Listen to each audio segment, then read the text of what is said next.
conferencia de la académica correspondiente, doña Inés Arias Arias, titulada La Reforma Militar de Carlos III de España. Me voy a permitir presentar a doña Inés Arias Arias, quien es miembro correspondiente de nuestra academia. Es profesional en Ciencias Políticas y Administración de la Escuela Superior de Administración Pública, la ESAP, de 1966. Fue docente de Sociología del Desarrollo en la Universidad de París, del año 1971 al 72, y docente de tiempo completo de la Universidad Nacional de Colombia durante 19 años y además docente de la Universidad Externado de Colombia durante 10 años. Es miembro correspondiente de la Academia Colombiana de Historia, miembro correspondiente de la Academia Colombiana de Historia y la Ingeniería de las Obras Públicas y miembro de número de la Sociedad Santanderista de Colombia. En sus estudios ha tratado la historia del siglo XIX, la ciudadanía y los movimientos sociales. Entre sus múltiples escritos se cuentan Silencios históricos del siglo XIX, Ezequiel Uricochea, del año 2002. Le Monde de Creole, El mundo del criollo, del año 2008. El linaje como estrategia del poder, del 2016. Importancia de lo útil en la sociedad republicana, del 2017. Algunas observaciones sobre el discurso de Caldas a los jóvenes militares de la República de Antioquia, del 2017. Y ¿por qué reflexionar sobre las garantías indígenas? Del 2021. Adelante con su conferencia, doña Inés Arias Arias, sobre la reforma militar de Carlos III de España. Por favor, permitirle el uso del micrófono y la pantalla, señor secretario. Bueno, un saludo para todos los académicos. Estoy muy complacida y me siento muy honrada de poder participar y de comunicarles algunas de mis ideas y de mis posiciones con respecto al tema. Le di una voltereta, por así decirlo, al título. Finalmente lo dejé como el contexto de los Borbones y la reforma militar de Carlos III. Entonces voy a leer el epígrafe. Dice así el epígrafe. Antiguamente se hallaban las fuerzas reconcentradas en las plazas marítimas y la autoridad de los ministros del rey descansaba en la fidelidad de los pueblos. Pero perdida una vez la inestimable inocencia original, fue necesario al gobierno y desearon también los fieles vasallos, que finalmente vinieron a ser todos, el establecimiento de los cuerpos militares para perpetuar el orden y la tranquilidad conseguidos. Esa relación de mando de Antonio Caballero y Góngora. Bien, tesis. Ante todo, una pregunta y también una tesis como respuesta. ¿Qué es la reforma militar de Carlos III y qué significó para la Nueva Granada? Significó una permanencia republicana hasta 1868. Y hago énfasis en eso, hasta 1868. Pero también representó la tradición reformada en varias dimensiones de la época virreinal. España, siglo XVIII, los Borbones. El primer Borbón, Felipe V, llamado el Animoso, 1701-1746, duque de Anjou y nieto de Luis XIV, llega a Madrid el 22 de enero de 1701 y tuvo que enfrentar la guerra de sucesión desde esta fecha, a la última batalla en 1715. Felipe V fue un excelente organizador y como tal va a crear varias instituciones y a reformar otras para el empoderamiento del imperio. Reforzar lo militar tiene para este monarca una atención especial. La razón principal que dirige a esta concepción de la política real es la de fundamentar la enseñanza militar y la de sus prácticas con la imprescindible enseñanza de las matemáticas superiores y con las ciencias y profesiones que le están asociadas.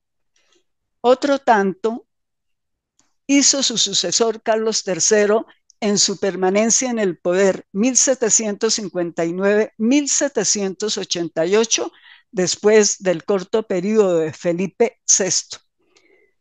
Por tanto, el imperio con Felipe V fue construyendo las siguientes instituciones. 1707.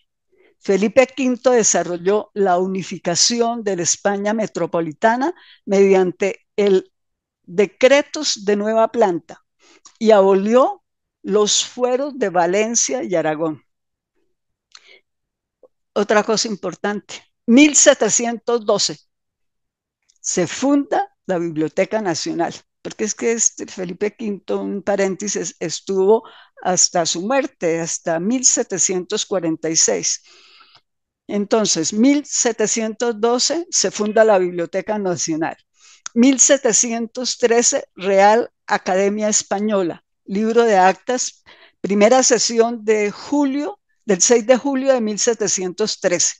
Algunos autores la sitúan en 1714. Estatutos en 1715.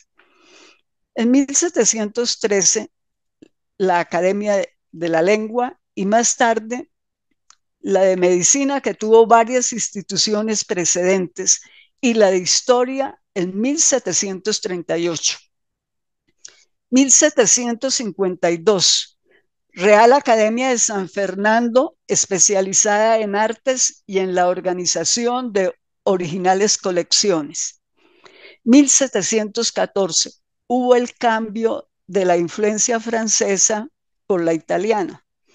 Felipe V hizo la solicitud de revisión del Tratado de Utrecht para la recuperación de los territorios italianos pertenecientes a su corona.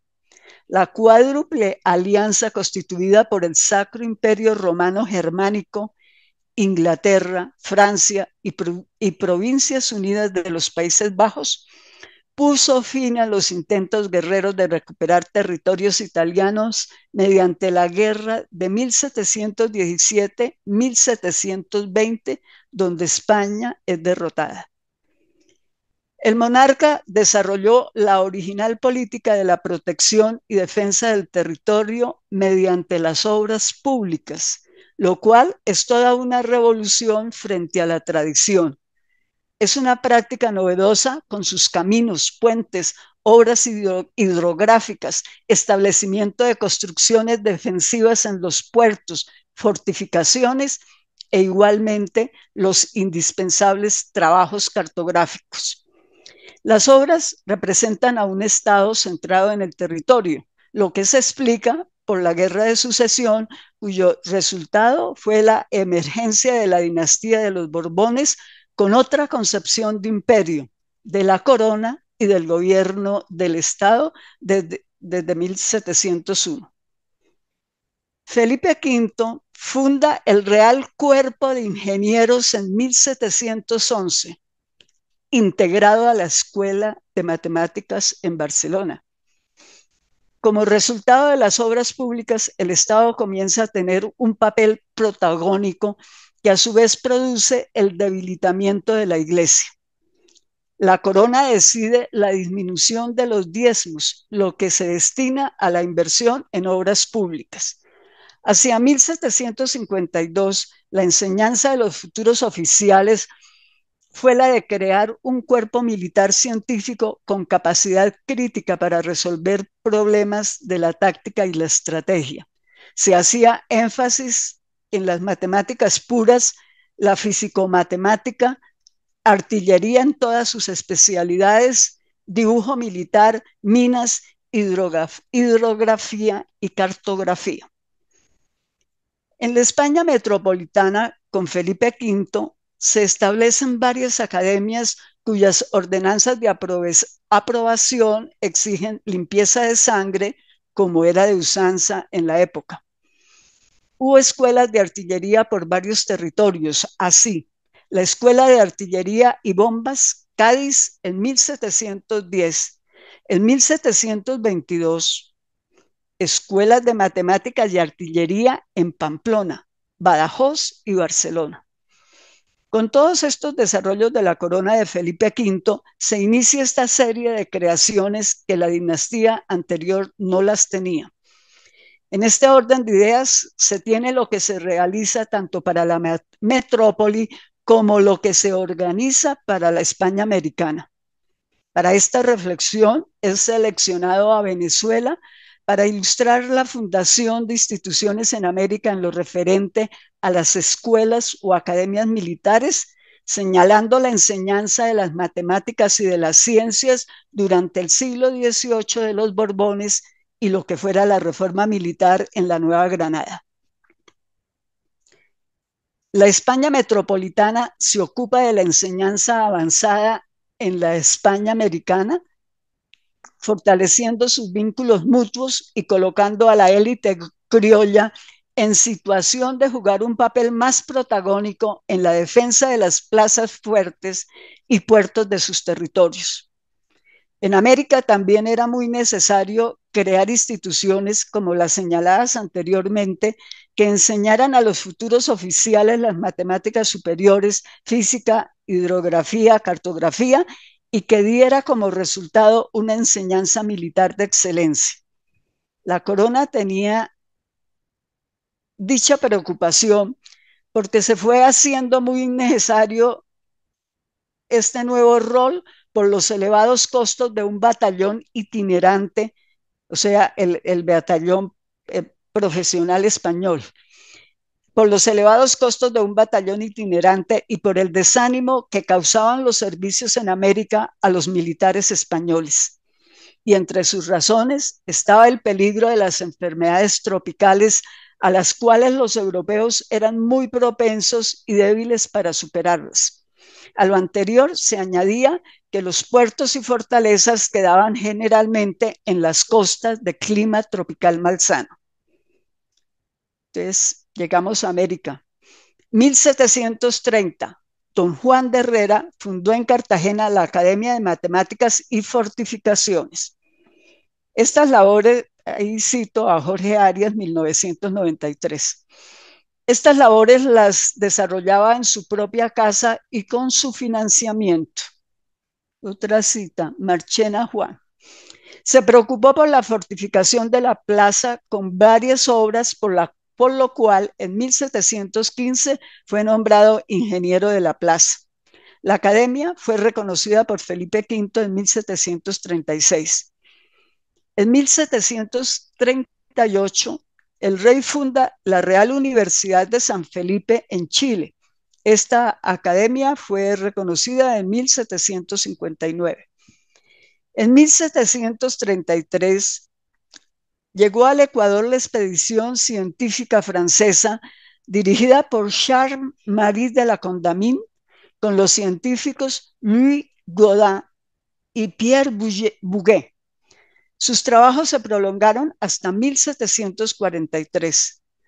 La memoria sobre este trabajo será leída en la sesión del 7 de noviembre de 1745 en la Académie des Sciences. Su objetivo era medir la longitud en un grado del meridiano terrestre en las proximidades del Ecuador. La Condamine realiza por su propia iniciativa el estudio geográfico y antropológico del río Amazonas y de sus colectividades.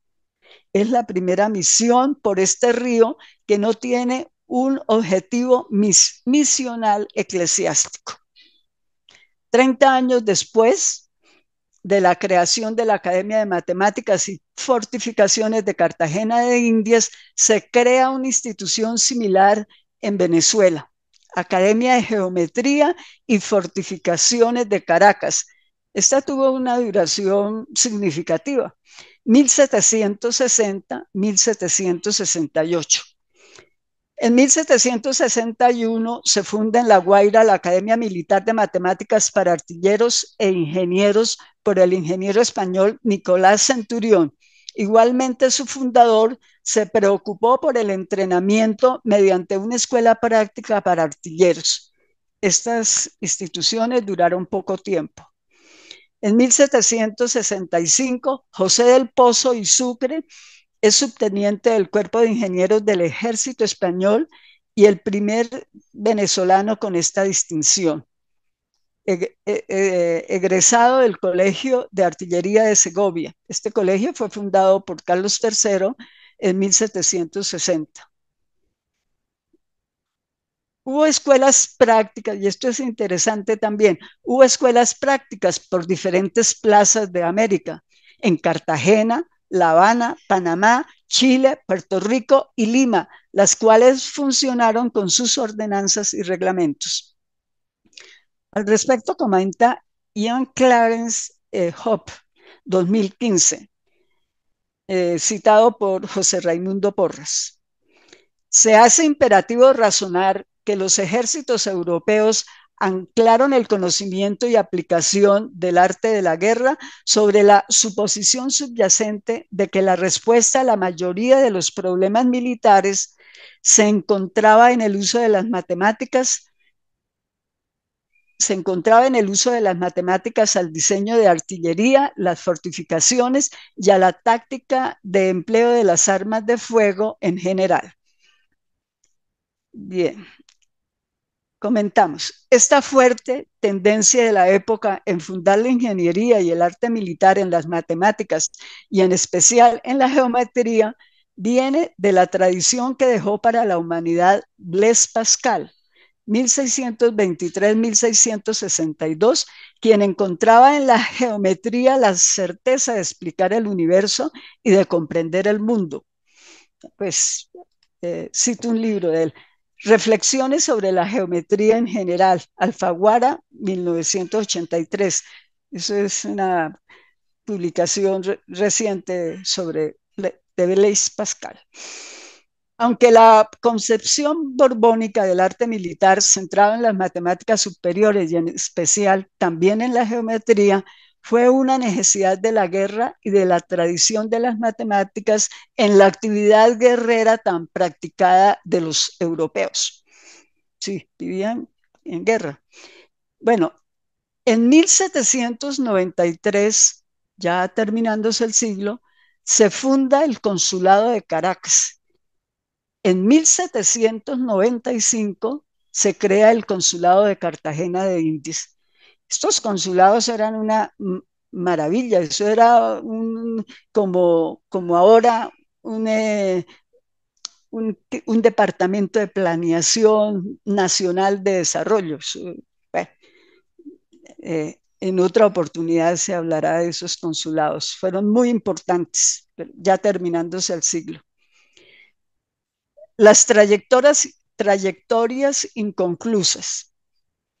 Álvaro Gómez, refiriéndose al primer plan laico y modernizador de la Nueva Granada de Francisco de Paula Santander, en el sentido de crear actitudes críticas y de examen, así como introducir las ciencias como estudio de los jóvenes criollos, cuyo establecimiento Bolívar desaprobó y no le dio continuidad, es la razón por la cual Álvaro Gómez, en su libro La Revolución en América, Plaza Llanés, 1978, califica al, entre comillas, libertador como, comillas, insurgente y contrarrevolucionario, citan comillas, y esto es una cita de Jorge Arias, de Grave.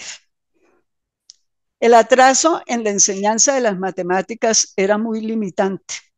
Los estudiantes no tenían preferencia por este nuevo tipo de estudios ni por las ciencias, las que tampoco pudo enseñarles Boussangó, y buscó renovar las prácticas de algunas explotaciones mineras y las de los mazamorreros de Antioquia, quienes le prestaron atención.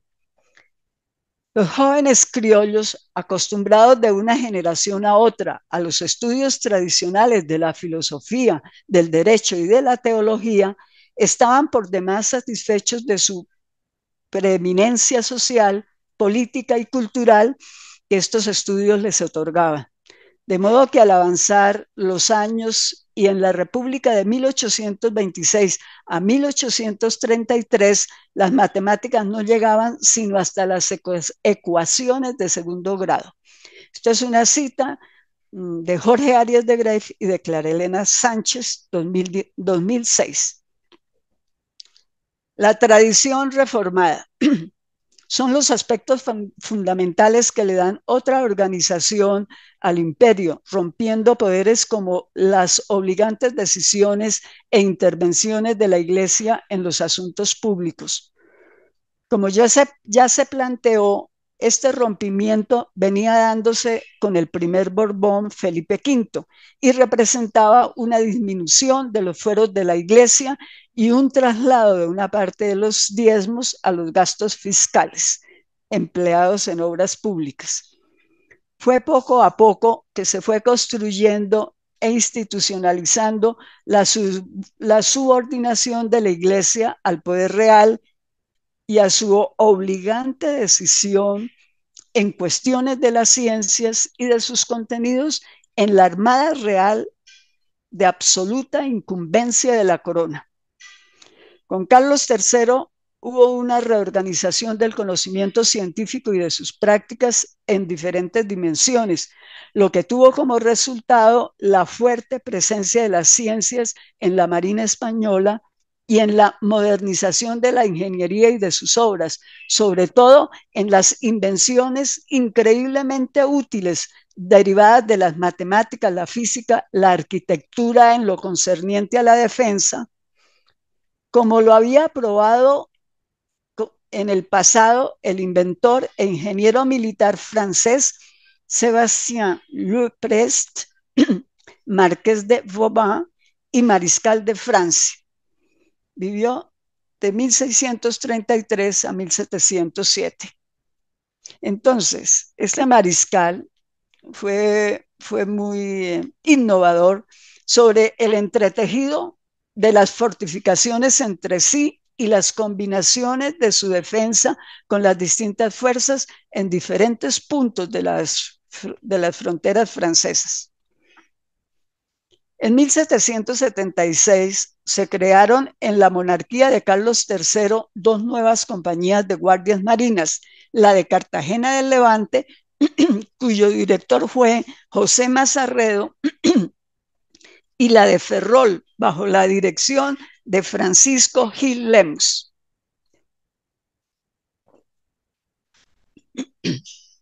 El nuevo programa de estudios reforzaba en el aula la astronomía y el aprendizaje de la navegación con los nuevos instrumentos. Hubo protestas de varios oficiales por esta tendencia tan academicista que, como lo planteó Flores, los egresados olvidaban sus estudios al no practicarlos. Manuel Antonio Flores, quien fue virrey de la Nueva Granada 1776-1782 y de la Nueva España 1787 a 1789, antecedió a Caballero y Góngora, quien se ejerció de 1783 a 1787. La Marina significó para la ingeniería militar y para la formación de los oficiales la forma de existir del conocimiento científico y de su enseñanza en España sin la intervención eclesiástica. El fortalecimiento de la corona, dando lugar a una administración centralizada y no a la dispersa que se tenía y que conllevaba conflictos entre los respectivos reinos y sus monarcas y conducía a la atomización de los recursos. Es básico insistir en la forma en que se dio el nuevo protagonismo de lo militar y con este las estrategias de defensa y las de las fuerzas ofensivas. Lo que vino a significar, como ya se ha dicho, todas las ciencias matemáticas y físicas.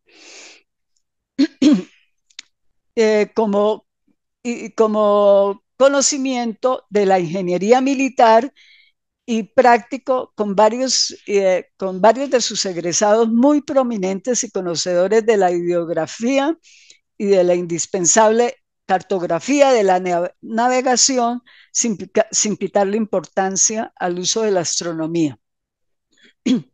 Esta nueva manera del orden estatal fue toda una conquista del imperio para ser eficaz internamente y frente a las demás potencias europeas rivales. Todas estas transformaciones estuvieron respaldadas por expediciones científicas como la ya nombrada de la Condamine y la de las costas australes 1785-1787 o la de Alejandro Malaspina de 1789 a 1794. Este fue un esfuerzo centrado en un reconocimiento estudioso de toda la costa pacífica hasta Canadá y Alaska, y también de las Filipinas y Marianas, de la Nueva Zelanda y de Australia. Fue una expedición cuyos estudios estuvieron basados en diferentes ciencias físicas y sobre los aspectos económicos, sociales y antropológicos, lo que le produjo a su regreso diferencias con el monarca Carlos IV, sobre todo en lo referente a la conveniencia del comercio libre. El otro trabajo muy importante es el de Joaquín Francisco Fidalgo, de quien, a propósito, yo diría que el experto fue y es todavía Jorge Arias de Grey. Entonces, Joaquín Francisco Fidalgo hizo un reconocimiento de las costas de tierra firme de 1792 a 1810.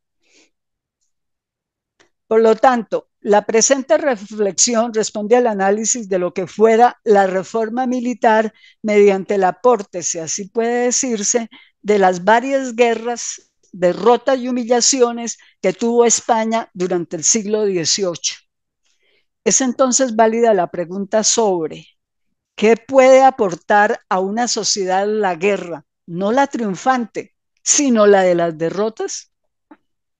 Pues con Carlos III fue el emprendimiento de una resistencia absolutamente constructiva, como lo fueron el fortalecimiento y las enseñanzas de las ciencias y de las misiones científicas llevadas a cabo para administrar eficazmente y poder guerrear mejor, pero también fueron los fuertes, la artillería, los cañones, la arquitectura, la agricultura, el comercio intercontinental, la economía, las reformas fiscales, las expediciones botánicas, entre esas, pues la de aquí, la de la Nueva Granada, y Mutis, las tertulias del buen gusto y del arte y otras más. Estas transformaciones implicaban una gran creatividad organizacional e institucional para que en su conjunto estos cambios pudieran dar lugar a una economía no de explotación burda e irracional, sino como la que ya tenía Inglaterra y donde los conflictos entre enemigos se establecían en especial como colonización guerrera, los cuales implicaron renovaciones en las estructuras de la economía y de la industria naciente, dimensiones que finalmente las articulaba el comercio y la guerra. Eso para Inglaterra. Por lo tanto, Carlos III, el Ilustrado, 1759-1788, afronta varios frentes de absolutas transiciones: la ciencia, la economía, la nueva institucionalidad administrativa financiera, lo militar y la cultura. Como lo hemos planteado, estas novedades sociopolíticas y científicas significaron un replanteamiento de lo tradicional al mismo tiempo que se constituía lo desconocido con todos los temores y rechazos que causa. El problema consistió en la carencia de personal a todos los niveles para llevar lo desconocido y en proceso de construcción a la experimentación inteligente como lo hiciera un Anastasio Cejudo y algunos otros, y no al rechazo de un Gil Lemus, a la cruel eficacia de los cobradores de impuestos y sobre todo a la rigidez administrativa e inhumana de un despistado visitador, Juan Francisco Gutiérrez de Piñeres, ordinario y poco inteligente en sus providencias y determinaciones, que puso en evidencia su incomprensión poco práctica de la política de la monarquía, con las consecuencias que sus decisiones le acarrearon a la corona y a los comuneros, también a ellos, a través de su rebelión en la Nueva Granada en 1781. Otra rebelión debida a la extrema pobreza de los indios o de los indígenas fue la que organizó en el Perú Túpac Amaru con el asalto a las haciendas y a sus propietarios.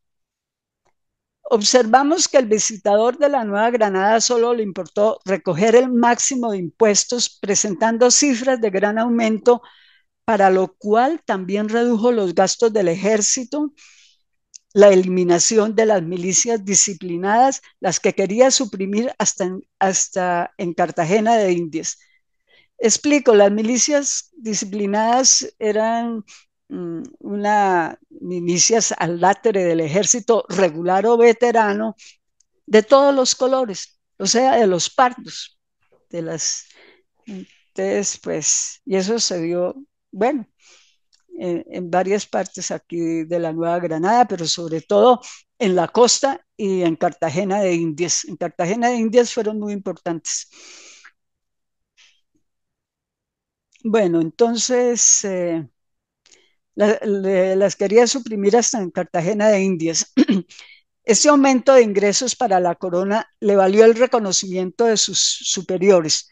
En cuanto a las milicias disciplinadas, al fin se dio, ordenando que fueran bien reducidas. Su acción fue en especial gravar a los pobres, que eran los que trabajaban y tenían establecimientos artesanales. En décadas posteriores, Pascual Enrile admiró mucho a la provincia del Socorro por el trabajo y sus dimensiones, que iban a los extremos de este inmenso territorio de occidente a oriente hasta Maracaibo, según lo cita Juan Fride. Así, qué error tan deshumanizante quitarles el cultivo del tabaco y reforzar el monopolio del aguardiente, en fin, gravarlo todo excepto el pan. Lo que tampoco era importante para los pobres, porque es de suponer que la gente del pueblo debía comer únicamente maíz. Volviendo de nuevo a Gil Lemus, el otro funcionario importante, tanto como el visitador, que ya en 1789, este es el año de Gil Lemus como virrey, que ya en 1789, 8 años después de 1781 y sus avatares, su breve virreinato de 7 meses fue destruir la reforma militar bajo el aparente criterio administrativo de costosa e innecesaria, lo que arrasó con todo lo construido por Caballero y Góngora y su realizador, el subcomandante Anastasio Cejudo. Este funcionario fue el responsable del aparato institucional de la reforma militar, comenzando por la protección efectiva a Cartagena de Indias, extensiva al Darién hasta la costa de Riohacha. Se obtuvo la pacificación de los indios del Darién y la presencia del virrey Caballero y Góngora en Turbaco supervisando las operaciones. También hubo negociaciones con los guajiros bajo la relativa paz de no atacar a los colonos.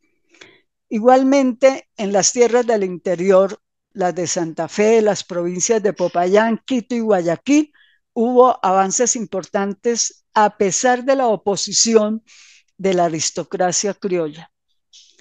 La organización de las fuerzas de reserva o de las milicias disciplinadas de todos los colores en Cartagena y en Panamá fueron unas políticas defensivas fundamentales en estos territorios estratégicos, los que eran muy ambicionados por las potencias rivales, Francia algunas veces e Inglaterra permanentemente. Concluimos en esta parte que haber prácticamente inhabilitado la estrategia defensiva de la Nueva Granada por un personaje como Gil Lemos es no haber valorado lo positivo que se había hecho en la defensa y en la consolidación de la autoridad real por parte de la aristocracia criolla que con su práctica inveterada del se obedece pero no se cumple, desconocía a la corona. Y en este tiempo de Caballero y Góngora, de 1783-1787, la reforma militar también fueron las academias que hicieron posible la dimensión básica defensiva de las fronteras a través de esa presencia militar eficaz que vuelve a tener otros nuevos tiempos hacia el futuro. Quiero aquí hago una transposición de tiempos, voy a volver a leer. Entonces, porque eso de las fronteras es básico para todos los territorios, eso no se puede dejar abandonado allá. Bueno, entonces, las academias que hicieron posible la dimensión básica defensiva de las fronteras a través de esa presencia militar eficaz que vuelve a tener otros nuevos tiempos hacia el futuro, los que en 1902 requieren una oficina de longitudes precisamente en las fronteras y con los ingenieros del Observatorio Astronómico y de su meridiano como referencia de las longitudes. Bien, sí, con el concepto de Gil Lemus sobre la reforma, igualmente se invalida un funcionario para él incómodo, Anastasio Cejudo, como se ha planteado el hacedor en terreno y en organización de dicha política con el virrey Caballero y Góngora. Por su parte, Gil Lemos no era un ignorante sobre la guerra, tampoco desconocía la nueva perspectiva de la corona, puesto que había sido director de la fundada Compañía de Guardias Marinas de Ferrol en 1776, precisamente para renovar los estudios y ponerlos al alcance de los nuevos oficiales. Este personaje, después de su breve virreinato en la Nueva Granada, pasó a desempeñarse como virrey del Perú, que era un alto cargo de contundente poder, de visibilidad social, posición ambicionada por muchos. Fue un gran reformador en el Perú en la explotación minera, en el comercio, en la botánica y acompañó a Alejandro Malaspina en una parte de su exploración por el Perú.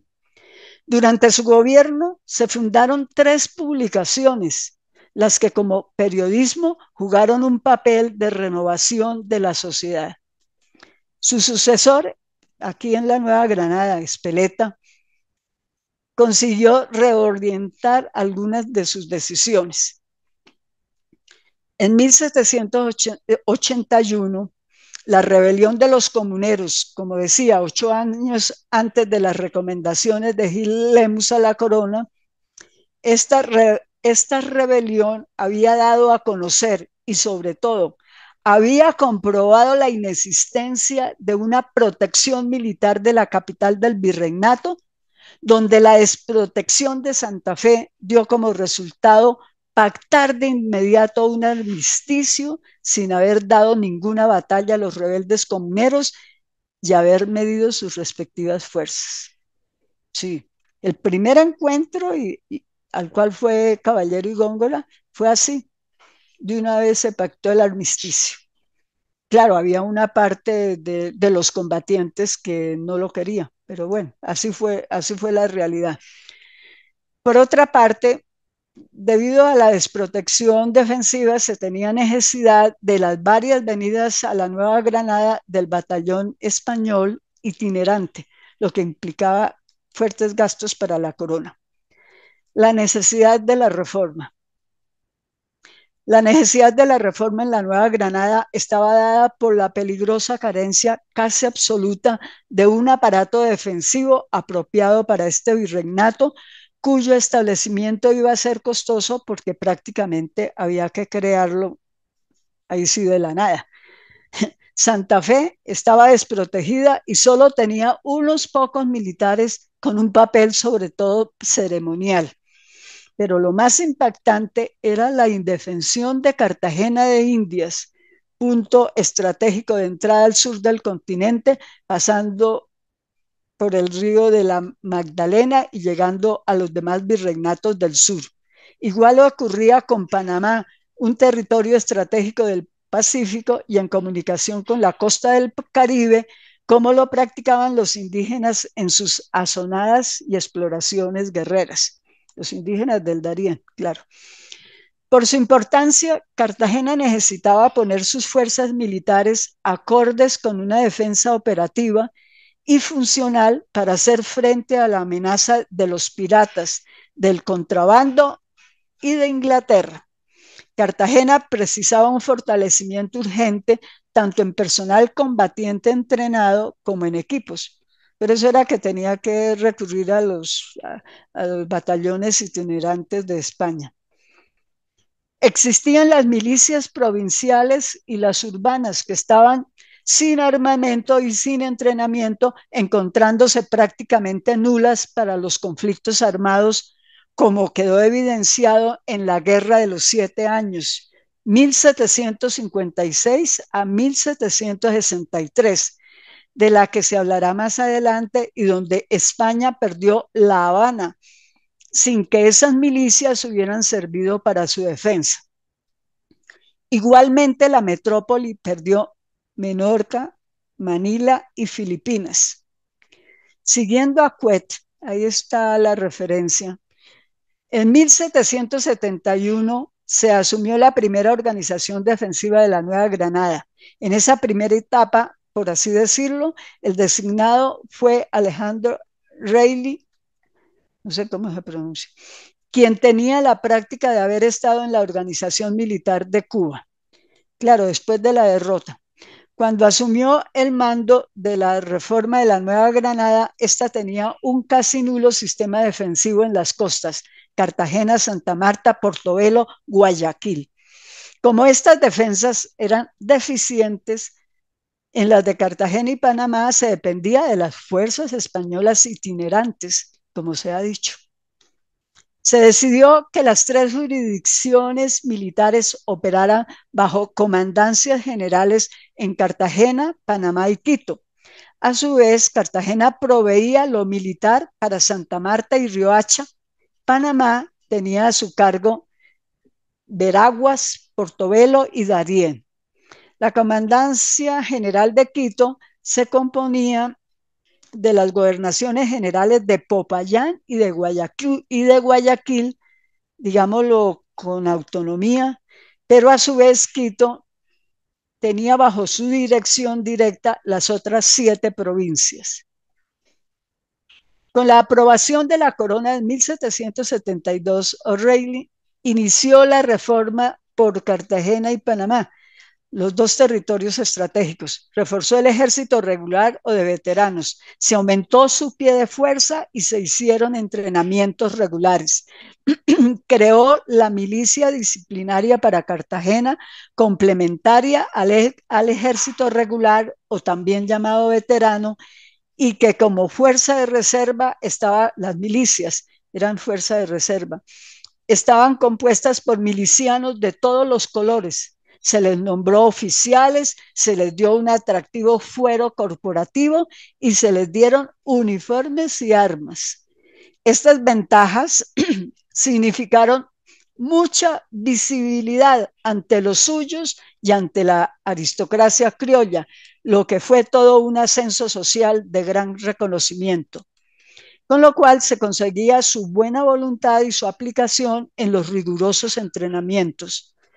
Ya hemos presentado los nada prácticos reparos del visitador Gutiérrez Piñeres de armar a supuestos enemigos, los que con el entrenamiento la situación cambiaba y los convertía en contingentes potencialmente peligrosos.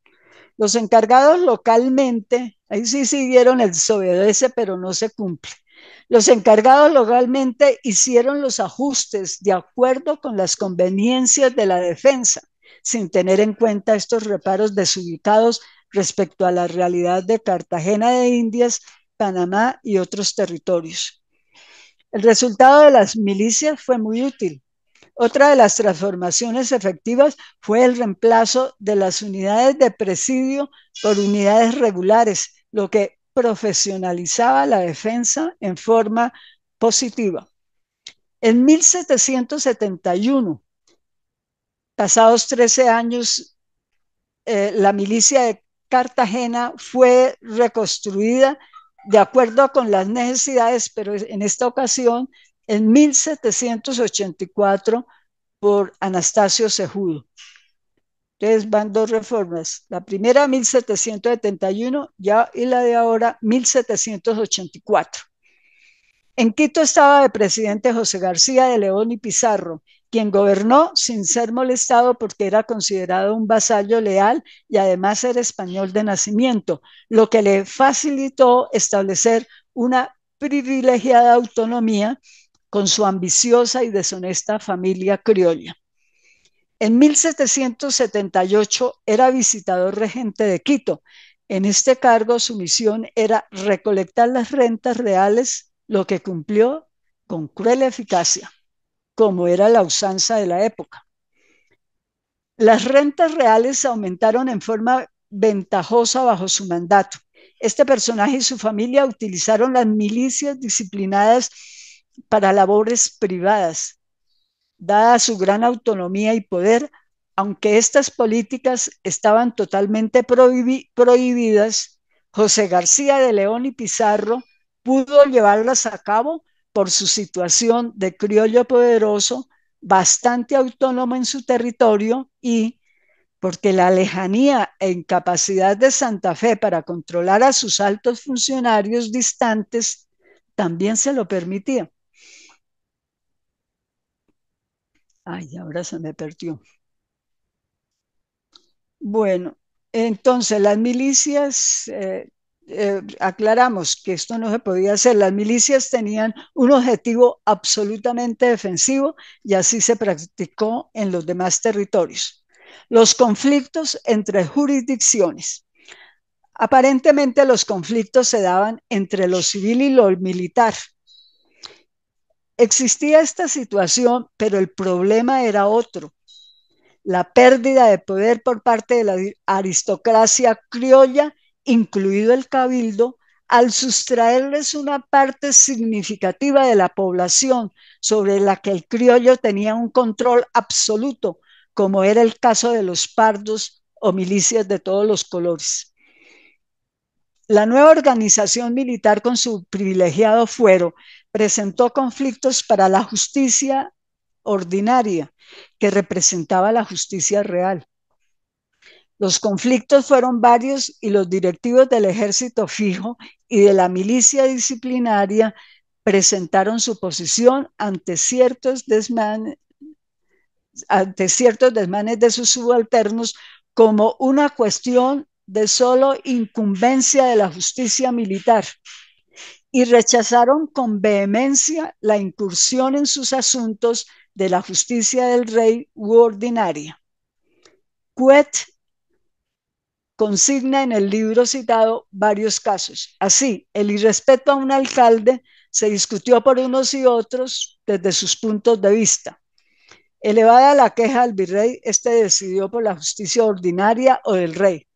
Estos problemas se fueron presentando porque los defensores en varios de estos porque los ofensores en varios de estos conflictos fueron las milicias disciplinadas, cuyos miembros se sentían apoyados por la oficialidad del ejército, y también era un asunto de visibilidad social para las milicias de todos los colores, en este caso, frente a un alcalde que era un alto cargo en el virreinato.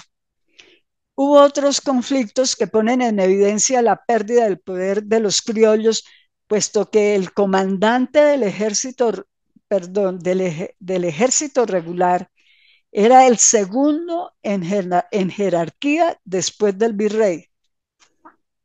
Todo esto contrario a la aristocracia criolla, siendo la más belicosa la de Popayán, dirigida por la poderosa familia Valencia, con títulos, honores, privilegios, tierras y minas, abundantes esclavos e indios que siempre habían ejercido él. Se obedece, pero no se cumple.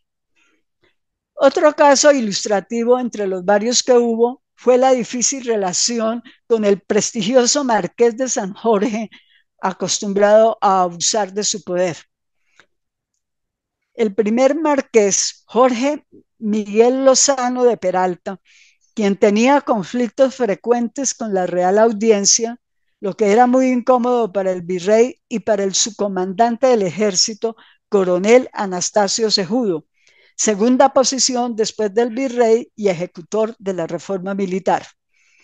El marqués estaba bajo la línea jerárquica militar de Cejudo y el subcomandante tenía que esperar que el marqués desafiara su autoridad para ponerlo en su lugar de militar. Y el aristócrata Jorge Miguel Lozano lo hizo. Ante una orden perentoria de que se presentara inmediatamente ante la comandancia como oficial, el marqués desobedeció y no lo hizo, sino 3 días después, alegando que dicha orden no había sido adecuadamente tramitada. Cejudo le abrió proceso e informó al virrey Caballero y Góngora. Este también aprovechó la oportunidad para deshacerse de un vasallo tan arrogante e imprevisible y ejerció la justicia desterrándolo a Cartagena, donde murió en 1793. El camino de las transiciones. Como ya lo hemos planteado, la Guerra de los 7 años, 1756-1763, fue una lucha descomunal que abarcó varios continentes por la apropiación del liderazgo en Europa, concomitante con el estratégico poder colonial. En ella se vieron involucradas Inglaterra, Prusia, Portugal, Francia, España, Suecia, Nápoles, Cerdeña, Sajonia y varios territorios de Asia y África como la India, Senegal, el imperio mongol que se componía de China, tierras del imperio islámico hasta Rusia. Esta conflagración en la que triunfó Inglaterra y Prusia le causó a España una estruendosa derrota y, como ya se ha planteado, perdió el punto estratégico en el Caribe de La Habana y también Manila, Filipinas y Menorca. Pero el Tratado de París recuperó La Habana. Esta lamentable situación para el imperio llevaron a Carlos III y a sus ministros a concebir una reorganización más eficaz en todos los órdenes. Era preciso reorganizar la economía en forma productiva para que fuera creadora de excedentes como la realizaba su gran rival.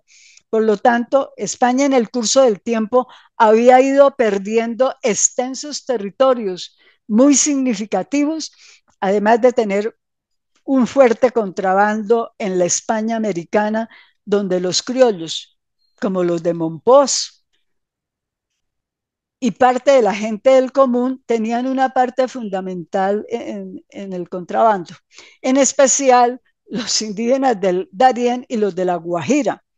Estos también comerciaban armas con Inglaterra y en consecuencia las autoridades tenían con ellos encuentros guerreros, pero su resistencia era exitosa. A dicha situación se agregaba que la metrópoli tuviera unos socios y unos vasallos que, como la aristocracia criolla, poseían de hecho un dominio económico, social y político desfavorable a la corona, con su principio ya aludido del se obedece, pero no se cumple.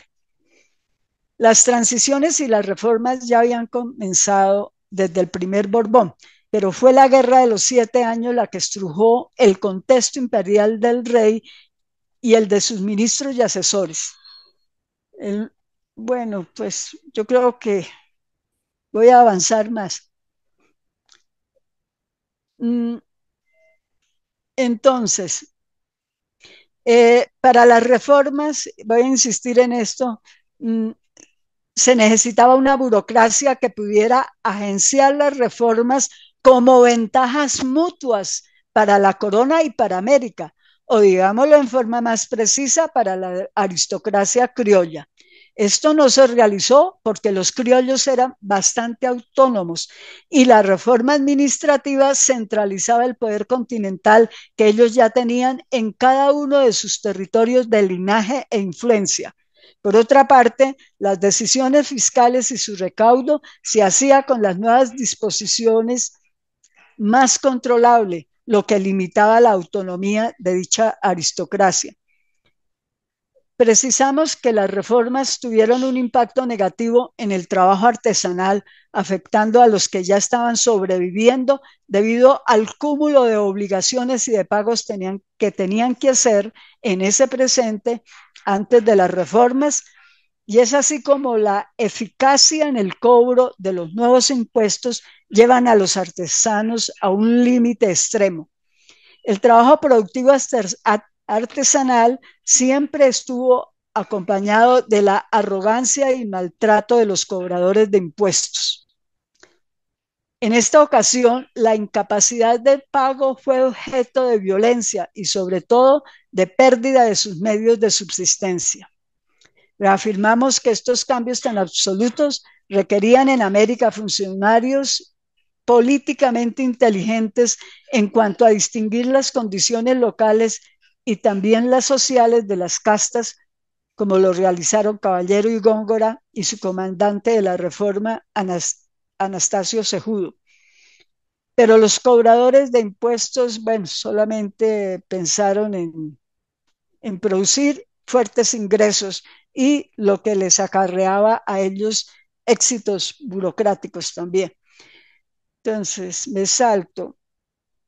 Esto fue practicado por Gil Lemus, el visitador Gutiérrez y en Quito José León Pizarro y su familia. Pero también fue el caso de la autonomía y poder que de hecho tenían los ventajosos consulados de México y de Lima, que con su asociación con el consulado de Cádiz eran los grandes usurpadores y beneficiarios actores del comercio intercontinental y no la corona. La nueva racionalidad tenía otra dimensión clave en el ejercicio del poder en América por sus consecuencias en los ingresos de la corona. Esta era la de corregir el comercio ilegal que trastornaba la forma de gobierno y cuyos aspectos y relaciones han sido investigados por Muriel Laurent. La autora plantea el contexto del contrabando en 4 aspectos fundamentales: la política fiscal y arancelaria, la administración de aduanas, el tratamiento del delito y la tensión entre las prácticas sociales y los discursos oficiales. Bueno, entonces, España, bueno, la reforma era importante y quiero decir que el tiempo y los acontecimientos dan la razón a la continuidad de las reformas. Por ejemplo, en 1799 España pierde la isla Trinidad porque la continuidad de guerras en varios de sus territorios la tenían debilitada militarmente. Esta guerra tuvo una duración de 1799 a 1802 y también porque el encargado de la defensa, dada su certeza de derrota, estaba más con los ingleses que con la corona española. Por otra parte, este aparente defensor de la isla era menos sabido en las artes militares que un Blas de Leso en Cartagena de Indias frente a un Bernón de la desproporcionada fortaleza militar en hombres, barcos y equipo. El 23 de octubre de 1739, Jorge II de Inglaterra declaró la guerra al Borbón Felipe V para obligarlo a firmar una alianza desfavorable, un tratado de paz muy desfavorable. Bueno, entonces, el almirante Bernón, con más de 200 navíos y 27,000 hombres, de los cuales 16,000 artilleros y marineros, y el resto era ejército de invasión. Cartagena tenía 6 navíos, 3.000 hombres. Blas de Lezo ya había rechazado 2 ataques de Bernón antes de 1741. La derrota, gracias a las estrategias de Blas de Lezo y no al del virrey de turno que estaba por allá molestándolo, ocasionó a los ingleses 10.000 bajas y a los heroicos defensores 600. La reforma militar en las fronteras. El análisis de Carlos III y sus ministros sobre las fronteras es el resultado de encontrar serias deficiencias hasta el extremo de poner en peligro el imperio sin que los eclesiásticos y la iglesia encargada con todo su poder hubieran informado a la corona sobre su situación y como era corriente hacerlo, sobre todo en el importante aspecto defensivo. La frontera de La Guaira conducía al Orinoco, los llanos orientales y Santa Fe estaba totalmente desprotegida, lo que señala dramáticamente este silencio. Las fronteras confirman el cambio de la tradición. Estos son puntos estratégicos que hacen necesario la defensa militar y la de los asentamientos humanos productivos y en relación con el resto de la sociedad por ser punto de entrada y de salida del territorio en cuestión.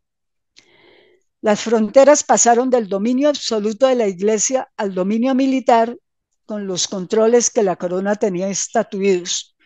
Los gobernantes conocen que las fronteras son un punto débil por donde sus enemigos o malquerientes pueden irse haciendo de hecho a los territorios.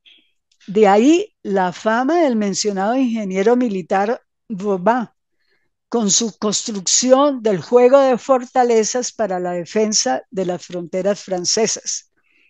Se hacía urgente y necesario emprender una acción de control virreinal para evitar que los subalternos de gobiernos enemigos fueran los favorecidos no solo con estos inmensos territorios, sino también los beneficiarios del trabajo de sus habitantes mediante la apropiación y la fácil conquista de estas poblaciones, como ya había ocurrido con otros territorios muy importantes y extensos del imperio en América. Por otra parte, estas fronteras sin ninguna protección operativa para resistir invasiones podían constituirse en un punto de entrada al resto de la Nueva Granada y al sur del continente, como se ha dicho, para lo cual estaban muy atentos los favorecidos piratas de la corona inglesa y su gobierno con la estrategia de colonización guerrera o simplemente de invasión en donde era pertinente hacerlo. Conclusiones. Couet llega a una conclusión comprobada que asombra a los historiadores. La mayoría de los oficiales del ejército regular o de la costa firme en la década de los 90 eran criollos y esta tendencia siguió en aumento. La asociación racial en el ejército con milicias de todos los colores y su participación en los regimientos blancos, según la necesidad, fue una lección de comprensión de la nueva racionalidad de tendencia ilustrada de Carlos III y sobre todo de la practicidad de la sociedad blanca cartagenera. El principal destructor de la reforma, el virrey Gil Lemos, bueno, entonces lo dejamos ahí. Tenía un leitmotiv, altos costos de una reforma innecesaria. Eso era lo que decía Gil Lemos a la corona. Bueno, la construcción de barcos y de sus reformas técnicas era una necesidad primordial, ya que los encuentros guerreros auspiciados por Inglaterra tenían al mar como su principal escenario. España en los tiempos de Felipe II había sido una potencia marina en un periodo de su administración regia, pero esta capacidad quedó destruida en la guerra de 1588, en la que Inglaterra tuvo mayor eficacia con barcos más pequeños y de mayor movilidad en el mar, y en especial en los estrechos como el de La Mancha y otros. Después del triunfo de la Guerra de los 7 Años, 1756-63, Inglaterra quedó como la potencia más idónea del mar y donde los conflictos se definían casi siempre por su fortaleza marina, colonial, económica y política frente a la debilidad de sus rivales Francia y España. En este despliegue de las relaciones entre la metrópole y América, es importante tener en cuenta la preocupación de la corona por la enseñanza de las matemáticas y de las ciencias para el establecimiento del cuerpo de ingenieros y de academias en las artes militares. En este sentido, se puede concluir que la preparación militar de oficiales en las matemáticas superiores y en otras ciencias físicas era parte fundamental de la política de Estado de la corona española, especialmente para Felipe V y Carlos III. Y el tiempo y los acontecimientos dan la razón a la continuidad de las reformas. 1799, España pierde la isla Trinidad porque la continuidad de las guerras, bueno, la tenían debilitada. Las deslealtades permanentes de la aristocracia criolla frente a la corona, así como la revolución de los comuneros y la de Túpac Amaru, señalaron el cambio de fidelidades de los vasallos con relación a la monarquía, lo que hizo necesaria la reforma militar, como lo señaló Caballero y Góngora en su relación de mando y como lo ilustra el epígrafe de esta ponencia. ¿Cómo se planteó? Entonces vuelvo a la tesis. ¿Cómo se planteó en la nota de la concepción militar de Carlos III? Esta perduró en la República hasta 1868, cuando el secretario de Guerra y Marina, Sergio Camargo, denunció al Congreso esta situación. Una cita de él y termino. Desde que Carlos III dictó a mediados del, comillas, esto es de Sergio Camargo, desde que Carlos III dictó a mediados del siglo pasado las ordenanzas para las tropas reales, nada ha regido en nuestro ejército que no haya sido ese mismo cuerpo de reglas o alguna incompleta copia de ellas.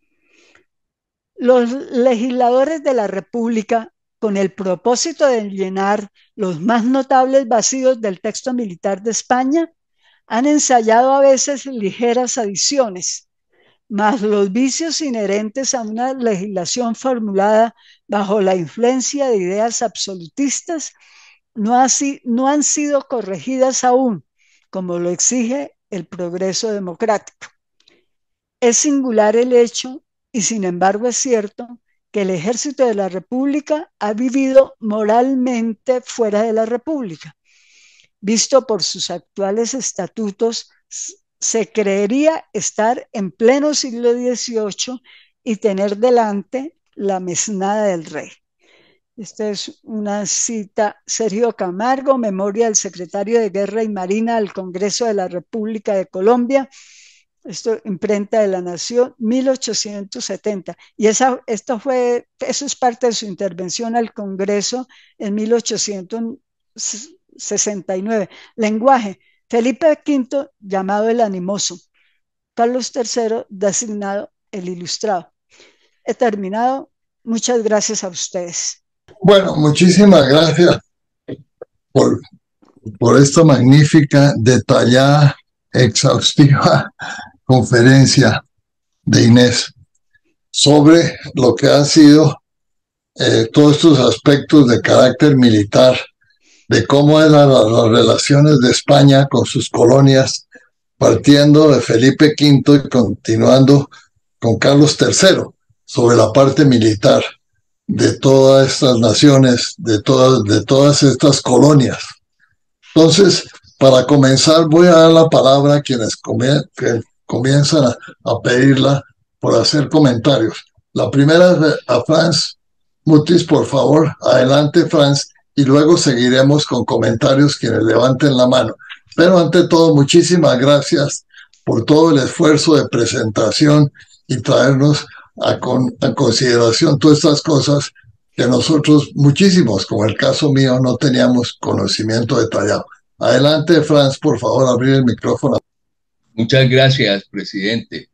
Pues este relato de un siglo y con la extensión de la intervención de Camargo ya en nuestra república se vuelve casi de 2 siglos, uno la podría mirar por distintos lados diferentes al gran título que evidentemente es la línea de narración de la académica Inés, que es la protección de fronteras y la estructuración ordenada de las milicias y ese asunto, pero ella menciona algo muy importante que se resume en el título que se le dio a Carlos III el Ilustrado, y es que los Borbones llegan a España y no son ellos por sí mismos, sino es también lo que estaba pasando en Europa, en toda Europa, y era la Ilustración.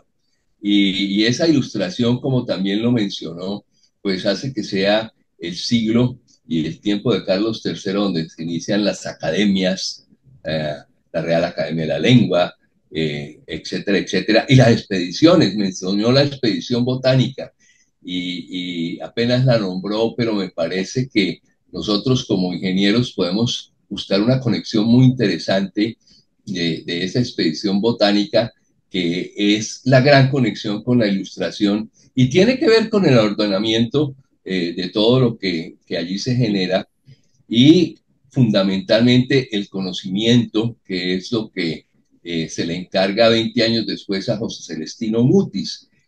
Mutis llega como médico de la familia de Mesía de la Cerda, pero 20 años después con Caballero y Góngora se instala la expedición y uno puede revisar esa expedición botánica. Lo que hace es recoger el cuerpo de los más ilustrados y con ganas de aprender y desarrollar, y entre esos está Caldas. Y aquí es donde voy a buscar la conexión con nuestra ingeniería. Fíjate, tan curioso.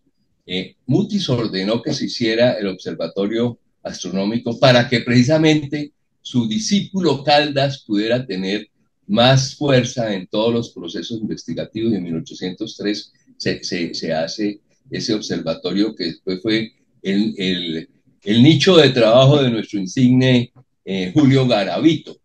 Y ahí está, en alguna forma, engendrado el tema del conocimiento. Curiosamente, cuando llega Mutis a los pocos años, se le encargan unas cátedras en la Universidad de Rosario, que tenía más de 100 años de fundada, y él habla de la física, de la astronomía, y le arman un inicio de proceso de la adquisición porque pues mostró el mundo según Copérnico, y aquí los locales todavía estaban con Ptolomeo.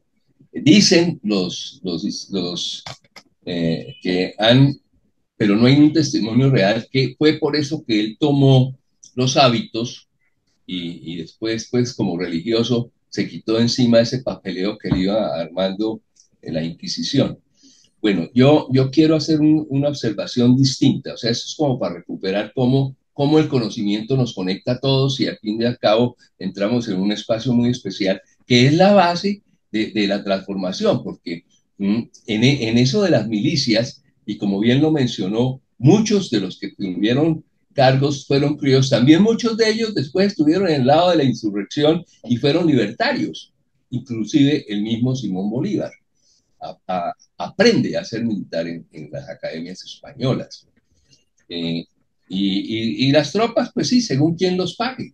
Y estaban los pardos, etcétera, y los de aquí, los de allá. La creencia que se genera, la forma como se nos ha explicado la historia, es que cuando hubo los procesos de la recuperación de estos territorios por la corona, porque se habían declarado independientes de 1810, pero no por los conflictos internos que muy bien los describe Inés Arias, de las rencillas propias del poder, sino es un fenómeno aún más profundo.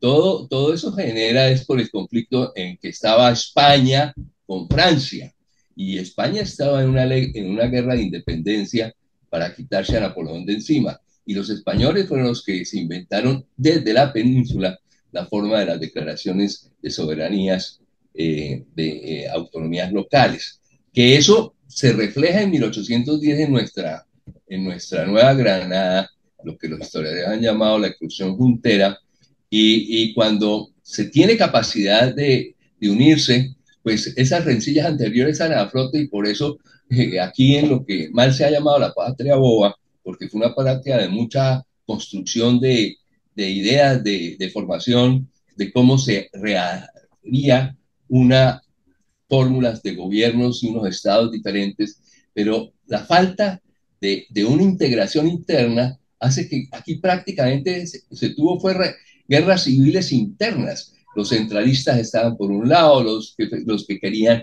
distintos estados, después los de la Unión, y eso hace que facilita que cuando Fernando VII finalmente se libera del régimen de Napoleón y recupera España, a ese monstruo encima, pues hace la arremetida y se viene con el ejército allá. Aquí encuentra un grupo totalmente desarticulado, y por eso fue tan duro el asunto. Sin embargo, pues finalmente, después de varios años de lucha, los libertarios, pero lo que yo quería referirme es que uno piensa que los que estaban luchando por que se siguiera siendo parte de la España europea eran españoles. No, aquí en este territorio habría españoles, mestizos, toda esta categorización que nos había generado la jerarquización del proceso de formación de estos estados que mal han llamado colonia, porque nosotros no éramos colonia, nosotros éramos una extensión de España.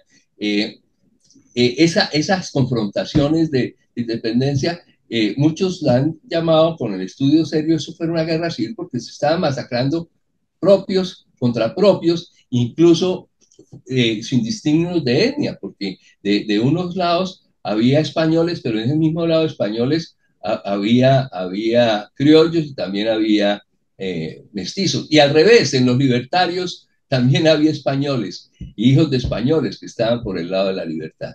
Entonces, lo que yo quiero aquí anotar es cómo una descomposición interna en un momento se refleja, pero finalmente no es precisamente esa descomposición interna la que hace que surja aquello, sino es algo más profundo. Era un mal que tenía España por su eterno enemigo, Inglaterra. Y curiosamente, por unírsele a Inglaterra para unírsele para luchar contra Inglaterra, se le une a Napoleón, y Napoleón se mete a España e invade a España, como con jugadas de ajedrezes. Y ahí es el desastre para España por dos razones. La batalla de Trafalgar, que ya es una expresión de la gran derrota de las famosas fuerzas que todavía sobrevivían importantes de las barcazas y de los buques y de los navíos españoles, quedan acabados allí. Y lo peor, quedan con Napoleón por dentro, y Napoleón por dentro se juega con Carlos IV y Fernando VII, unos enroques ahí raros, y se toma la corona, ¿no? Entonces ahí es donde nace lo nuestro y todo ese fenómeno que no necesariamente allí. Bien, esa era otra de las observaciones. De todos modos, me parece muy interesante esta gran revista de tantos años que lo pone a uno a pensar en muchos detalles y en muchas perspectivas de analizar el problema. Muchas felicitaciones y muchas gracias por ese evento de haberla escuchado. Adelante, Clara Elena. Clara Elena y después Hernando. Adelante, Clara Elena, Hernando sigue. Bueno, muchas gracias. Yo quería hacer un comentario que resultó complementario al de Franz, y es que la historia cuenta que cuando Mutis llegó a Cartagena y venía en el barco hacia la Nueva Granada, fueron los soldados los que le solicitaron que por qué no les daba clases de matemáticas. Entonces, se supone que ese es el origen de las clases de matemáticas en el Colegio Mayor del Rosario, que comenzaron justamente en 1762. O sea, la ignorancia de los soldaditos. Ahí yo no tengo claro, y pues con toda la excelente conferencia de Inés, si esos soldados, me imagino que eran criollos, no sé si eran ya soldados, digamos, españoles los que estaban acompañando al virrey Mesía de la Cerda. Pero reitero, fueron los soldados los que solicitaron, y la cátedra empieza el 13 de marzo de 1762 en el Colegio del Rosario, y curiosamente, pues no es muy conocido qué se enseñó ahí. Lo que siempre ha sobresalido es la parte de, digamos, de las cuestiones de astronomía, que ya se comentó que lo iban hasta justiciar por eso. Pero él es el que introduce las matemáticas, yo creo que llamadas superiores. Inés habló todo el tiempo de eso acá, justamente por solicitud de los soldados que lo acompañaban en su travesía de Cartagena hasta Santa Fe de Bogotá. Muchas gracias. Excelente, Inés. Aprendimos muchas gracias. Muchas gracias, Clara Elena. Adelante, Hernando. Y al final le vamos a dar la palabra otra vez a Inés si quiere algún comentario. Adelante, Hernando, por favor.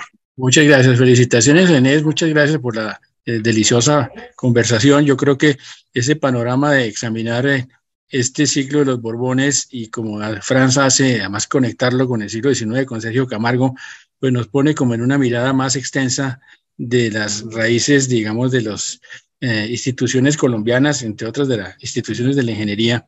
Y cuando Inés repasa cómo Vauban es como uno de los papás de la ingeniería institucional militar francesa, los cuerpos de ingenieros, etcétera, pues siempre tengo que recordar algo que con mis estudiantes en los Andes hago ver, y es que muchas veces le ponemos mucha atención a Luis XIV, por supuesto, al absolutismo, a Colbert, a Vauban, etcétera, la gran ingeniería que se funda ahí, que evidentemente hereda Felipe V y que Carlos III extiende, y que pues es un genoma muy importante dentro de nuestra tradición. Pero se nos olvida que hay antes de eso pues la ingeniería también de los Austrias, sobre todo las escuelas italianas que Felipe II impulsa muchísimo, y que entre otras cosas la Fundación Juanelo Turriano en Madrid ha hecho publicaciones maravillosas sobre la colección de sabios, de ingenieros, asesores de la corona que estaban planeando pues las fortificaciones y la geografía en la época de los Austrias, en el momento de Felipe II, después del cual pues no hay el mismo nivel. Y pues la historia de Cartagena, que la conoce perfectamente Rodolfo Segovia o Jorge Gabrindo, el tema de las fortificaciones, pues son uno de esos hilos conductores muy interesantes para tratar de empatar estas cosas. Pero cuando Clara Elena habla cuando Inés habla de este reformismo borbón y esa modernización borbónica, por haber trabajado en la historia antioqueña del siglo XIX, es inevitable pensar que había, en primer lugar, unos extraordinarios funcionarios públicos militares, como Antonio de la Torre Miranda, sobre el cual pues hizo un libro maravilloso Carlos Martínez y después Pilar Moreno de Ángel, pues un militar que tuvo a cargo ponerle orden, hacer como los planes de ordenamiento territorial o los planes regionales en la costa norte de Colombia, y entonces pues organizó 50 pueblos en la costa, digamos, todo Córdoba, Sucre, etcétera, Bolívar, dependen de esa capacidad de esos ingenieros militares formados dentro de un sistema mucho más actualizado de Estado, más ordenado. Y precisamente Fals Borda tiene en su historia doble de la costa un recuento muy interesante de cómo en este momento de Carlos III, Fernando Mier y Guerra, en la provincia de Monpós y en lo que hoy el día es el Magdalena, pues también hizo un enorme trabajo de organización de poblaciones y planeación. Y como Inés muy claramente señaló también, como hay una defensa de las fronteras con unos trabajos en las fronteras en el Darién o en la Guajira, o sobre todo evidentemente con una preocupación muy grande con las expediciones de límites con los portugueses, José Solano, etcétera, el brazo caciquiare, etcétera. Pero digamos que algo muy interesante por contraste a los problemas de Gil y Lemos, que evidentemente estuvo engranado en reversa, para decirlo coloquialmente, pues uno ve que Caballero y Góngora tenía manos derechas como Moni Velarde. Moni Velarde pues era un funcionario borbónico de primer orden que venía de Guadalajara, que era pues la Nueva España, que era el virreinato más avanzado técnicamente, administrativamente, económicamente, e introdujo a Antioquia unas reformas maravillosas. Introdujo la Sociedad de Minas, con la cual se asociaron los mineros antioqueños, pasaron de ser artesanos a ser empresarios. Introdujo una cantidad de reformas tributarias, crediticias, de bienestar, de obras públicas, y pues así como había personas, como decíamos, Gil y Lemos, digamos, desentonadas con el progresismo, pues había muchos otros, como el mismo Caballero y Góngora y por supuesto Moni Velarde, impulsando el tema hacia adelante. Yo creo que es interesantísimo lo que Inés nos trae hoy, porque en el fondo nos muestra que los colombianos tenemos, los latinoamericanos tenemos que entender, y como Franz dice muy bien, que éramos en el siglo XVIII, que era eso, esa cosa esquemática que han llamado posiblemente inapropiadamente colonia, y qué tipo de sociedad y qué tipo de mentalidad éramos. Realmente es muy interesante. Cuando apenas Inés arrancó, pienso yo que Caldas era hijo de un militar español, y Caldas heredó en alguna forma una cercanía con lo militar, y que es sumamente importante. Inés también tocó el tema de cómo Sucre, hay un Sucre venezolano en una de esas primeras escuelas militares, y siempre ha sido llamativo el hecho de que Venezuela era un cuartel, Quito era un convento y la Nueva Granada era una universidad. ¿Por qué esa raíz militar venezolana tan particular? ¿Por qué Antonio José de Sucre era ingeniero militar? Digamos, ¿por qué ese vínculo? Evidentemente Cajigal y las escuelas militares venezolanas del siglo XIX descienden de esta fundación borbónica del siglo XVIII, de manera que es muy interesante encontrar las raíces del siglo XIX en el XVIII, y evidentemente hacer conexiones interespaciales además de las intertemporales. Muchas gracias, Inés, muy ilustrativa tu presentación. Muchas gracias. Gracias. Muchísimas gracias, Hernando. Quiero hacer algunos comentarios. En primer lugar, como la Guerra de los 7 años, en primer lugar, la conferencia me pareció muy minuciosa, muy interesante, con una cantidad de factores, de detalles que muestran lo complejo que fue esa época de la historia. Bueno, quiero comentar la influencia de la Guerra de los 7 años, en que Inglaterra prácticamente se constituyó en el poder más importante del mundo. Inglaterra estuvo detrás de la independencia, estuvo suministrando ayuda a Bolívar permanentemente, estuvo detrás de Argentina. El siglo XIX fue un siglo inglés. En segundo lugar, en las reformas borbónicas, en esa reforma militar, se permitió que algunos de los criollos elitistas, aristócratas, fueran a academias europeas a formarse. Fue el caso de San Martín, el caso de Miranda. Entonces, algunos historiadores dicen que eso fue el comienzo para que después se presentara la época de los supremos, los grandes dominadores de la política en Latinoamérica en el siglo XIX, fuera de Bolívar, pero en Argentina, en Argentina Rosas, en México, fuera de Iturbide y demás. Y esos grandes generales pues pertenecían al estamento social de los criollos. Las reformas borbónicas disminuyeron el poder de los criollos en lo que es la Nueva Granada, que tenían en la época de la dinastía de los Habsburgos en España.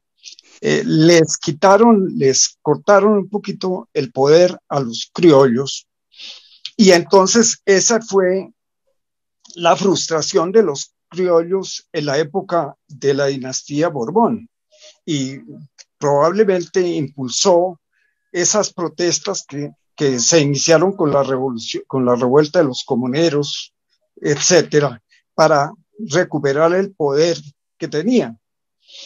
Y probablemente todos sabemos que las luchas de la independencia, los que manejaban el poder, los que estaban detrás de la guerra, pues eran los criollos elitistas blancos, menospreciando, como siempre lo fue durante la colonia, a los demás estamentos sociales colombianos, los indígenas, los negros, los mulatos, los mestizos. Entonces, tan pronto como termina la lucha por la independencia, pues son los criollos los que se toman el poder. Y ha habido desde ahí una gran discriminación contra los negros, contra los indígenas, hasta el punto de que la primera constitución, la de Cúcuta, establecía que solo los criollos podían llegar al Senado. La Cámara no, pero el Senado era para los criollos, es decir, para los blancos. Por eso muchos dicen la verdadera independencia se dio en la década de 1850, 60, 53 a 63, cuando se le dio el voto a toda la población mayor de determinada edad, independientemente de que fuera mestiza, mulata, negra y demás. Eso se cambió luego en la Constitución de Núñez en 1886. Y esa cierta discriminación existe hasta ahora, hasta este momento. Colombia es un país que ha discriminado a los negros, a los indígenas. Bueno, eso pienso yo fueron consecuencia de todos esos procesos, comenzando con la reforma borbónica, con la guerra de los 7 años, y luego con la presencia de los supremos. Eso era lo que quería comentar. Muchas gracias. Muchas gracias, Julián, muy amable por los comentarios. ¿Alguien más quisiera participar? Bueno, parece que...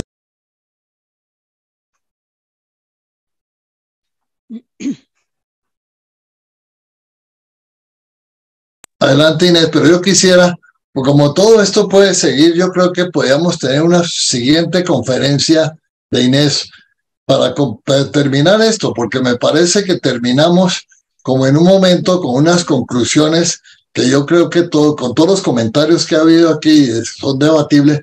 Podríamos pensar que en la próxima sesión ordinaria, pues tú pudieras continuar, Inés. No sé si tienes algunos otros exposición adelante, quisiera preguntarte, o si terminaríamos hoy con tus comentarios. Adelante, Inés.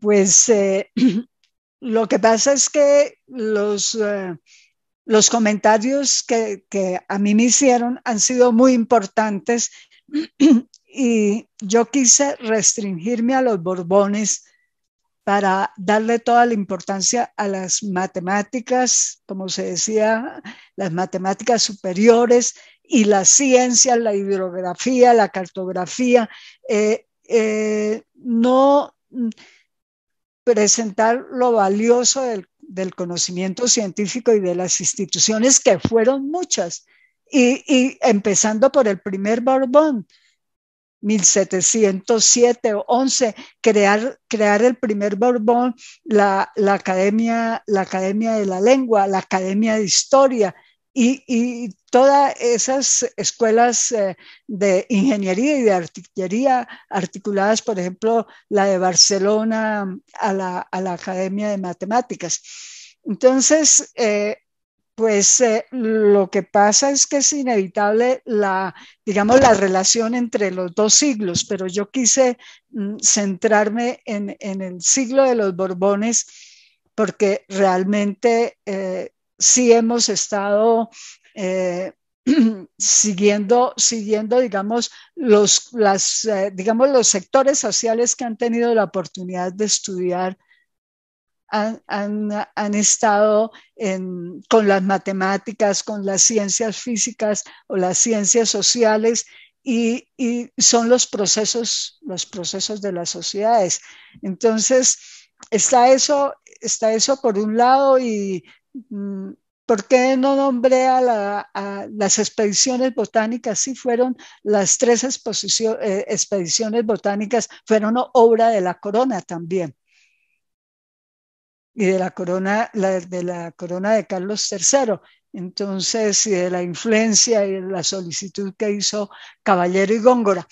Simplemente es comprender, porque muchas veces aquí se dice que España no sirvió para nada. No, nosotros, en el conocimiento que es tan valioso y que era lo valioso y lo que definía al estamento social dirigente de la época, era eso, el conocimiento que también se articulaba muchísimo a la guerra, y al estar articulada la guerra al comercio. O sea, entonces son cosas del siglo XVIII que es importante tenerlas en cuenta, como los comentarios que yo acabo de recibir, cómo se articulan en unos aspectos, y en otros pues hay distancias muy fuertes. Y el proceso de la constitución de las instituciones civiles fue muy difícil para nosotros, y por eso el siglo XIX fue un siglo de guerras. Y nosotros venimos de una tradición también de guerras. Yo también quería señalar que fue Europa, no solamente España. Muchas guerras se las hicieron a España, y por eso lo militar. Y en el presente de hoy, y nosotros que venimos de una fuerte violencia, que estamos en proceso de darle algún tipo de solución, pero eso todavía, proyecto de paz, y eso todavía no se da. Entonces, venimos de un país de guerras, estamos en guerra, estuvimos en el siglo XIX, estamos ahora. Yo sí creo que lo militar hay que estudiarlo precisamente por eso, porque somos un país articulado a la guerra, y los sectores dirigentes la tienen muy en cuenta. Entonces, pues yo diría eso en cuanto a la invitación de seguir, digamos, explicitando las cosas. Pues el proyecto de Caldas sobre ingeniería militar es un proyecto absolutamente novedoso, muy dentro de lo más desarrollado de Europa en ese momento. Eso también lo asombra a uno, porque uno tiene como otra imagen de Caldas metido en recorriendo el territorio entre Santa Fe y Quito, yendo a los volcanes, todo ese trabajo de territorio y la importancia que él le daba a la geografía. Entonces, ¿qué nos une con el siglo XVIII también? Las matemáticas, las ciencias físicas, la hidrografía y la cartografía. Y Caldas se lamentaba y decía que si íbamos a esperar que los europeos nos hicieran el mapa del territorio, la carta del territorio. Entonces, pues yo creo que ahí estamos para dilucidar muchas cosas. El primer expositor, Franz Mutis, pues hizo un recorrido hacia el siglo XIX y hacia el desarrollo de las instituciones aquí. Yo no lo hice porque no me hubiera alcanzado el tiempo. En cuanto a quiénes serían los soldados que le solicitaron a Mutis una enseñanza en matemáticas, debieron ser los soldados del ejército regular, los veteranos, porque estaban recibiendo al virrey, y a la comitiva del virrey. No iban a estar los soldados de, como se dice, o los militares de las unidades disciplinarias. Sí, que todas